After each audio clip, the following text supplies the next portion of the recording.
বন্ধুসকল, পৃথিৱীত এনে বহুতো ৰহস্যময় ঠাই আছে যাৰ ওপৰৰ পৰা এতিয়াও ৰহস্যৰ পৰ্দাখন আঁতৰ হোৱা নাই। আমাৰ সুন্দৰ পৃথিৱীখনত এনে বহুতো আকৰ্ষণীয় ঠাই আছে যলৈ মানুহে আনন্দ উপভোগ কৰিবলৈ গৈ ভাল পায়।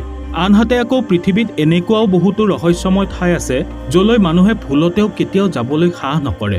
এই ঠাইবোৰ ইমানেই ভয়ানক আৰু বিপদজনক যে ইয়াত যিকোনো মুহূৰ্ততে কাৰোবাৰ প্ৰাণো যাব পাৰে। সেইবাবে আজিৰ এই ভিডিঅ'টোত আমি পৃথিৱীৰ 5খন ৰহস্যময় ঠাইৰ বিষয়ে কথা পাতিম, যিয়ে নিজৰ ভিতৰত আজিও বহুতো গোপন কথা লুকুৱাই ৰাখিছে। তেনেহ'লে আহক আমি পৃথিৱীৰ সেই ৰহস্যময় ঠাইবোৰনো ক'ত আছে আৰু ইয়াৰ ৰহস্য বা কি সেই বিষয়ে জানিবলৈ চেষ্টা কৰোঁ। বন্ধুসকল, ভিডিঅ'টো আৰম্ভ কৰাৰ আগতে আপোনালোকক এটা অনুৰোধ জনাওঁ যে ভিডিঅ'টো স্কিপ নকৰাকৈ শেষলৈকে চাব, কাৰণ একেবাৰে শেষৰ ঠাইখনৰ ৰহস্যৰ বিষয়ে আজিলৈকে বিজ্ঞানীসকলেও একো উত্তৰ দিব পৰা নাই। নম্বৰ 5, মেগনেটিক হিল বা চুম্বকীয় পাহাৰ। ভাৰতৰ লাডাখত অৱস্থিত মেগনেটিক হিল পৃথিৱীৰ এখন অত্যন্ত ৰহস্যময় ঠাই। ইয়াত পৃথিৱীৰ মধ্যাকৰ্ষণ শক্তিৰ সকলো নিয়ম বিপৰীত দিশতহে চলে। আপুনি যদি নিজৰ গাড়ীখন ইয়াত এনেই ৰখাই থয়, তেনেহ'লে গাড়ীখন নিজে নিজে ৰাস্তাৰ ওখ ফাললৈ গতি কৰিব। লাডাখৰ এই ঠাইখিনি টুৰিষ্টসকলৰ বাবে আকৰ্ষণৰ এটা কেন্দ্ৰবিন্দু। এই দৃশ্য দেখা সকলো মানুহে এয়ে ভাবে যে গাড়ীৰ ইঞ্জিন ষ্টাৰ্ট নকৰাকৈ আৰু গাড়ীখন নিউট্ৰেলত থকাৰ পাছতো গাড়ীবোৰ কেনেকৈ ওপৰৰ দিশে গতি কৰে। এই ঠাইখন লেহৰ পৰা প্ৰায় 30 কিলোমিটাৰ দূৰত স্থিত। দেখাত এনেকুৱা লাগে যেন ৰাস্তাটো সম্পূৰ্ণ হেলনীয়া, কিন্তু ৰাস্তাটো পাহাৰৰ ওচৰত কিছু ওখ আৰু পিছৰ ফালে হেলনীয়া। বৈজ্ঞানিকসকলৰ মতে পাহাৰৰ শক্তিশালী চুম্বকীয় প্ৰভাৱৰ ফলতে এনে ঘটনা হয়। Number 4, snack island. এই পৃথিৱীখনতেই এনেকুৱাও এটা আইলেণ্ড বা দ্বীপ আছে যাক সাপৰ সাম্ৰাজ্য বুলি ক'লেও ভুল কোৱা নহ'ব। এই দ্বীপটোত আপুনি আৰু মই ভবাতকৈ বহুত বেছি সংখ্যক সাপ পোৱা যায়, আৰু সেইবাবেই এই দ্বীপটোক স্নেক আইলেণ্ড হিচাপে নামাকৰণ কৰা হৈছে। আমি যি স্নেক আইলেণ্ডৰ কথা পাতি আছোঁ সেয়া ব্ৰাজিলত অৱস্থিত এটা সৰু দ্বীপ। পৃথিৱীৰ আটাইতকৈ বিষাক্ত আৰু ডেঞ্জাৰাছ সাপো এই আইলেণ্ডটোতেই পোৱা যায়। ইয়াত আপুনি চাৰিওফালে কেৱল সাপ আৰু সাপেই দেখা পাব, আনকি গছৰ ডালবোৰতো জাকে জাকে সাপ ওলমি থাকে। এই আইলেণ্ডটোত থকা কিছুমান সাপৰ এটা বিশেষ গুণ হৈছে যে ইহঁত উৰিবও পাৰে।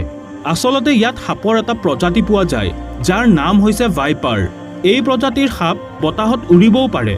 এই ভাইপাৰ নামৰ সাপবিধৰ বিষ ইমানেই বিষাক্ত হয় যে কেনেবাকৈ যদি ই কোনো ব্যক্তিক খুঁত এটা মাৰে, তেনেহ'লে কেইছেকেণ্ডমানৰ ভিতৰতে ব্যক্তিজনৰ মৃত্যু হোৱাটো নিশ্চিত। এই দ্বীপটোত প্ৰায় 4000তকৈ অধিক প্ৰজাতিৰ সাপ পোৱা যায়। এই কাৰণ যাৰ বাবে ব্ৰাজিল চৰকাৰে এই দ্বীপটোত সাধাৰণ মানুহৰ প্ৰৱেশ নিষিদ্ধ কৰিছে। Number 3, boiling river. বন্ধুসকল, অধিকাংশ নদীৰ পানীয়ে ঠাণ্ডা আৰু শীতল হয়, যি খাই আমি নিজৰ পিয়াহ দূৰ কৰিব পাৰোঁ। কিন্তু এমাজন জংঘলৰ মাজেৰে বৈ যোৱা নদীখনৰ ক্ষেত্ৰত এনেকুৱা একেবাৰেই নহয়। এই নদীখনৰ আটাইতকৈ আচৰিত আৰু ৰহস্যৰ কথাটো হৈছে এইটোৱেই যে এই নদীখনত ঠাণ্ডা আৰু শীতল পানীৰ পৰিৱৰ্তে গৰম আৰু উতলা পানীহে বয়। এই পানীৰ তাপমাত্ৰা প্ৰায় 86 ডিগ্ৰী চেলছিয়াছলৈকে থাকে, কিন্তু কিছুমান জেগাত ইয়াৰ তাপমাত্ৰা 100 ডিগ্ৰী চেলছিয়াছলৈকেও হয়গৈ। ইয়াৰ অনুমান আপুনি এনেদৰেও কৰিব পাৰে যে এই পানীৰে অতি সহজে চাহ বনাব পাৰি আৰু কণী বইল কৰিব পাৰি। এই কাৰণ যাৰ বাবে এই নদীখনক বইলিং ৰিভাৰ বুলিও কোৱা হয়। এই নদীখনৰ পানী 365 দিনৰ 24 ঘণ্টাই উতলি থাকে। আৰু আচৰিত কথাটো হৈছে এইটোৱেই যে ঠাণ্ডাৰ দিনতো এই নদীৰ পানী গৰমেই হৈ থাকে।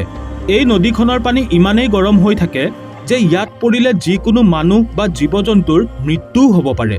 বৈজ্ঞানিকসকলে এই নদীখনৰ পানীবোৰ উতলি থকাৰ ৰহস্য জানিবলৈ যথেষ্ট চেষ্টা কৰিলে, কিন্তু আজিলৈ কোনো তথ্য হাতত পৰা নাই। সেইবাবে এই নদীখনক পৃথিৱীৰ আটাইতকৈ ৰহস্যময় নদী বুলি কোৱা হয়। Number 2, lake Natron. আপোনালোকে সৰুতে এনেকুৱা গল্প বহুত শুনিছে নিশ্চয়, য'ত জীৱিত প্ৰাণীও শিলৰ হৈ গৈছিল, আৰু এইবোৰত বিশ্বাস কৰাটো অলপ কঠিন আছিল।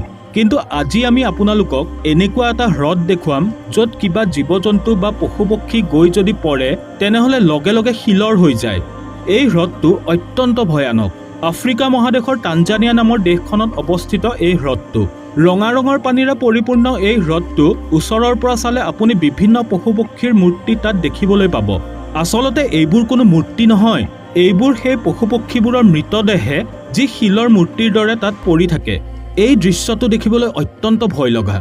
আপুনি জানি আচৰিত হ'ব যে ইয়াৰ স্থানীয় লোকসকলে এই হ্ৰদটোৰ ওচৰলৈ যাবলৈও ভয় কৰে। এই লোকসকলৰ বিশ্বাস যে এই হ্ৰদটো অভিশপ্ত। Number 1, Bermuda ট্ৰায়েংগেল। আটলাণ্টিক মহাসাগৰত অৱস্থিত বাৰ্মুডা ট্ৰায়েংগেলক পৃথিৱীৰ আটাইতকৈ ৰহস্যময় ঠাইবোৰৰ ভিতৰত গন্তি কৰা হয়। কোৱা হয় যে বাৰ্মুডা ট্ৰায়েংগেলৰ ভিতৰত সোমোৱা যিকোনো জাহাজ বা প্লেইন মাজবাটতেই নোহোৱা হৈ যায়। এইবোৰক কোনো অদৃশ্য শক্তিয়ে নিজৰ ফালে টানি লৈ যায়। যোৱা 100 বছৰৰ ইতিহাসত এই ভয়ংকৰ ঠাইখিনিত বহুকেইখন জাহাজ আৰু প্লেইন ৰহস্যজনকভাৱে নোহোৱা হৈ গৈছে আৰু কেইবা হাজাৰ লোকৰ মৃত্যুও হৈছে। কেইবা দশক ধৰি এই ঠাইখিনিয়ে বৈজ্ঞানিকসকলৰ মনত কৌতূহল সৃষ্টি কৰি আহিছে। এই অঞ্চলটোত বিজ্ঞানৰ সকলো সূত্ৰই ফেইল হৈ যায়। বৈজ্ঞানিকসকলেও আজিলৈ বাৰ্মুডা ট্ৰায়েংগেলৰ ৰহস্যৰ বিষয়ে কোনো সঠিক উত্তৰ দিব পৰা নাই যে আচলতে ইয়াত এনেকুৱা কি শক্তি আছে যি সৰু ডাঙৰ সকলো জাহাজ আৰু উৰাজাহাজক সাগৰৰ গভীৰতাত গ্ৰাস কৰি পেলায়। তেনেহ'লে বন্ধুসকল, এয়াই আছিল পৃথিৱীৰ কিছুমান ৰহস্যময় ঠাই যি আজিও ৰহস্যৰ গৰাহতেই সোমাই আছে। প্ৰিয় দৰ্শক, ভিডিঅ'টো চাই কেনে পালে আমাক কমেণ্ট কৰি নিশ্চয় জনাব আৰু অনুগ্ৰহ কৰি ভিডিঅ'টো লাইক আৰু শ্বেয়াৰ কৰাৰ লগতে চেনেলটো ছাবস্ক্ৰাইব কৰি বেল আইকনটো প্ৰেছ কৰিবলৈ নাপাহৰিব। আজিলৈ আহিছোঁ, ধন্যবাদ।